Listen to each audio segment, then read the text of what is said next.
ဟယ်လိုဒီနေ့တော့တိမ်တွေပေါ်ကနန်ဒီဟေးစီအရောက်သွားကြရအောင်အိန္ဒိယနိုင်ငံတောင်ပိုင်းဘန်ဂလောမြို့အနီးပင်လယ်ရေမျက်နှာပြင်အထက်1488ပေရှိတဲ့ဒီတောင်ပေါ်မှာ AD 900စုလောက်ကလေးကရှိခဲ့တဲ့ဘိုးကနန်ဂျီရှာဝရဆိုတဲ့ဖျားเจ้าမှာဆိုရင်ဒွါရီယန်ခစ်လက်ရာတွေကိုအံ့ဩဖွယ်တွေ့ရပါတယ်စတစ်နဲ့ပတ်သက်တဲ့အရာတွေကိုတောင်ပေါ်ကိုယူခွင့်မရှိဘဲတဘာဝတရားကိုထိတ်သိမ်းထားနန်ဒီဟေးရဲ့အဓိကဆွဲဆောင်မှုကမနက်သိပ်ပင်တဲ့ကြားကနေထွက်ချိန်ဖြစ်တာမို့နေထွက်ချိန်ကိုမီဖို့ဆိုဘန်ဂလောမြို့ကမနက်4နာရီလောက်စထွက်ဖို့လိုပါတယ်။တပိတ်စီတာတောက်တက်တာနဲ့ဘိုက်ကားတွေအတွက်ကတော့ဘန်ဂလောကနေနန်ဒီဟေးအထိမောင်းရတဲ့လမ်းခရီးကအလွန်ပဲစိတ်ကျေနပ်ဖို့ကောင်းလာပါတယ်။စက်တင်ဘာလကနေဖေဖော်ဝါရီလအထိအချိန်ကနန်ဒီဟေးစီတွားရောက်လည်ပတ်ဖို့အကောင်းဆုံးအချိန်ဖြစ်ပြီးရာသီဥတုကတော့အမြဲအင်းနေတတ်တာမဟုတ်လို့အနှွေးတယ်လေးတွေယူသွားဖို့မမေ့နဲ့နော်။မနက်9နာရီခွဲလောက်တောက်ထိပ်ကိုရောက်ပြီဆိုရင်တင်းအောက်ခြေမှာ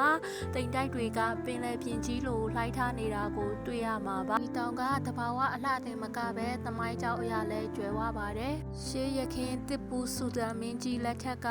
ဒီနေရာကနေအကျဉ်းသားတွေကိုပြစ်ဒဏ်ပေးတဲ့အနေနဲ့တွန်းချလေးရှိတယ်လို့ဆိုကြပါတယ်အခုအချိန်မှာတော့တဘာဝအလှတရားကိုအနီးကပ်ကြည့်ရှုခံစားဖို့အလှဆုံးနေရာဖြစ်ပါတယ်နေရောက်ကြည့်နုနုကတိမ်တွေကိုရွှေအောင်ဆိုးပေးတဲ့မြင်ကွင်းကတကယ်ကိုရုပ်ရှင်ဆန်လွန်းလာပါတယ်တဘာဝတရားကိုထိတွေ့ခြင်းသူတွေတပုတ်လှလှရိုက်ချင်သူတွေအတွက်ကတော့ဘန်ဂလောကိုရောက်ခဲ့မယ်ဆိုရင်နန်ဒီဟေးကမဖြစ်မနေသွားတဲ့နေရာတစ်ခုပါနိုလာနဲ့အတူဆုံးထိလိုက်လည်ပြီးလို့ကျေးဇူးပါ